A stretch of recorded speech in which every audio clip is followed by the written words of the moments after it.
How a poet loves? He loves like everybody else. He just opens his heart.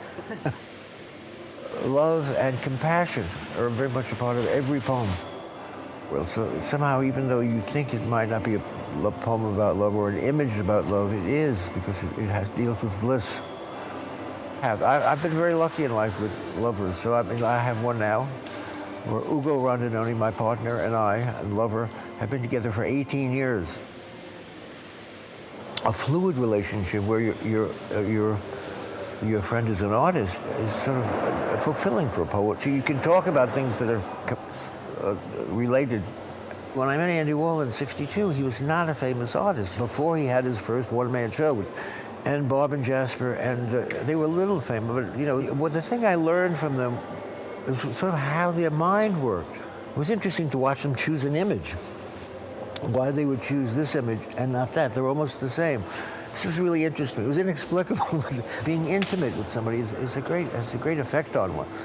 That when you sleep with your lover and your heads are together, you sleep hugging each other to get entwined in some loving way. I wasn't so conscious of it then, but I knew it was happening, that you absorb something through the mind. It's nonverbal, but it's something that's happening.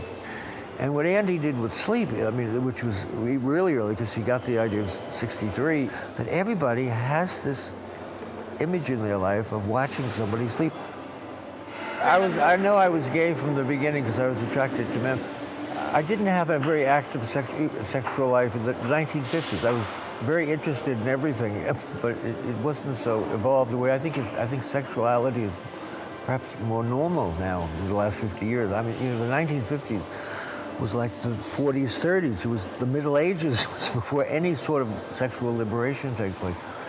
So that was sort of key to my sexual development. That when I realized I was gay, it was in a homophobic world that I sort of did that thing in my mind, that there's nothing wrong with this feeling I have of being attracted to men. The abstract painters like de Kooning and Jackson Pollock and Rothko and those guys, they were incredibly homophobic. So if you were a young artist like Jasper Johns, Bob Rauschenberg, Andy Warhol, penniless, the last thing you wanted to be is a gay artist, because you would never sell any paintings. So this conditioned the work of Andy, Bob, and Jasper. So they never allowed one gay image into their work. A straight artist could always put a naked woman if they wanted to in a painting, because that's gorgeous, you know. So this incensed me, you know. And so this, having come out of Allen Ginsberg in '56 with Howl, I was incensed that you couldn't use a gay image in your work. So I was 14 years old. And then one day the teacher said, in a poetry class, said, everybody should go home for homework and write a poem. I was shocked. And then I went home and put it off for a couple of days and then wrote this poem. It took me 3 days. And I kept liking doing it. And then in this high school, I decided I would join the literary magazine. And there were, some of them were painters and sculptors and poets and short story writers. And so I tuned into a world. And then I understood what it was like a community.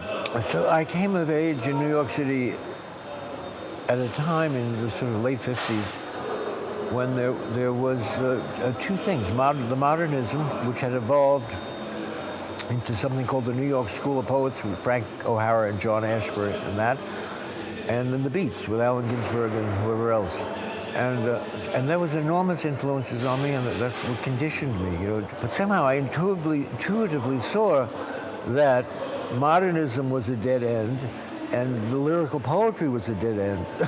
And so what I did, but I didn't get rid of them. I just took what I wanted from both traditions and slowly developed a style of performing and making poems.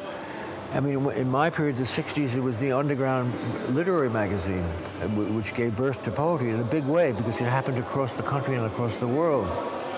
And then performance, and then all those things that I did, like using technology and LP records and dial-up home and all the electronics and electronic media into the miraculous time of the 90s with the internet, and up to now, internet and all the social media that are vehicles for words and poetry.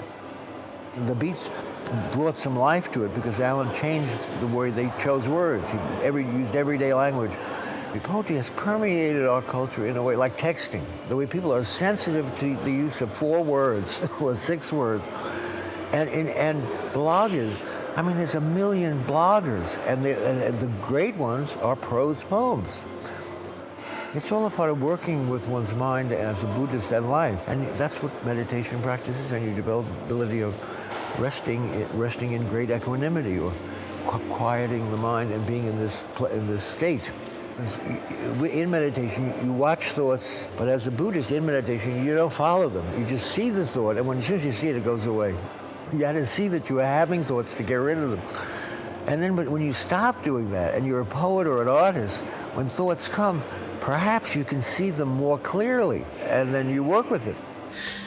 Countless lovers of boundless, fabulous sex. Countless lovers of boundless, fabulous sex. Countless lovers of boundless, fabulous sex. In the golden age of promiscuity, may they all come here and make love to you, if you want.